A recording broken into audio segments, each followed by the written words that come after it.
రాజన్న సిరిసిల్ల జిల్లా గంభీరావుపేట మండలం నర్మాల గ్రామంలో ప్రభుత్వ పథకాల అమలుకై నిర్వహిస్తున్న గ్రామసభ రసాబసగా మారింది.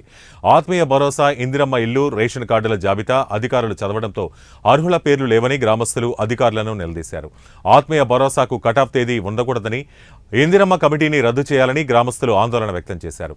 జాబితాలో అనర్హుల పేర్లు తొలగించి అర్హులకు పథకాలు అందేలా చూడాలని గ్రామస్తులు అధికారులను నిలదీశారు.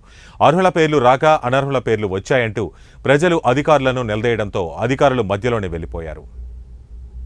సార్ కొందరు పార్టీ కాదు సార్. అయితే ఏమంటున్నా సార్ అంటే అయితే ఒకటి ఇస్తే బాధ్యత నీదేనా? సార్ సిస్టమ్ నుంచి వచ్చినాయి సార్ మన దగ్గర. సిస్టమ్ కాదు, ఊర్లో ఎంక్వైరీ చేయలేదు సార్. గవర్నమెంట్ ఎట్లా చేస్తారా సార్? వినండి సార్. అలా 50 మంది ఉన్నారు రానోళ్ళు. గవర్నమెంట్ సార్ ఒక్క నిమిషం సార్, ఒక్కటే నిమిషం వినండి సార్. ఒక్కటే నిమిషం మీరు అందరూ అదే ఒక్క నిమిషం ఆగు మేడం.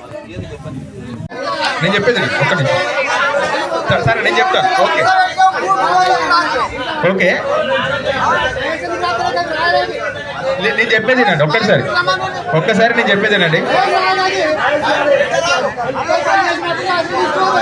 చెప్తాను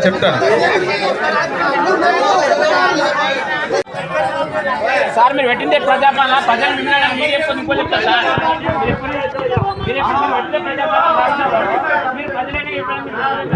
ఇప్పుడు పథకాలు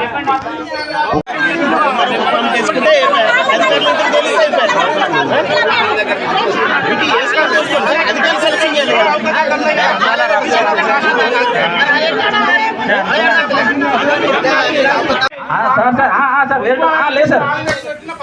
సార్ అట్లాగా అయితే సార్